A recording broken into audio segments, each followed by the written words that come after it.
Familia yangu. Muda kwenda kwenye sherehe.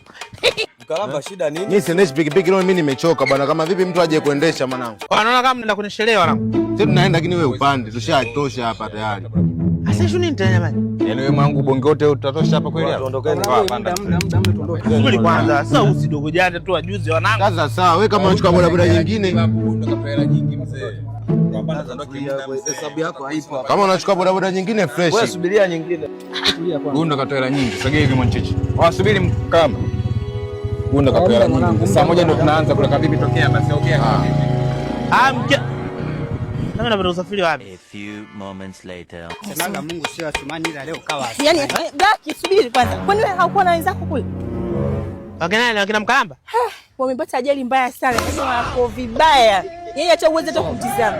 Na niliwakataza wale watu. Yaani alafu gana, yaani mambo yao yani wanarundikana. Sasa hivi ninavyoongea na wewe hapa. Yaani haijulikani kwamba nani mzima nani amekufa. Mkalamba kichwa imehamia miguuni.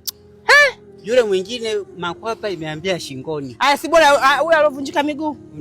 Miguu yote miwili imevunjika. Yaani jamani, hem tuondoke bwana. Sisi tunaingia hospitali. Sawa. Nitakuja mama. Nitakuja. Wengine wapo monchwari sasa hivi. Wamekufa. Yesu baba. Sishukuru hapa nikaonekana mwanga.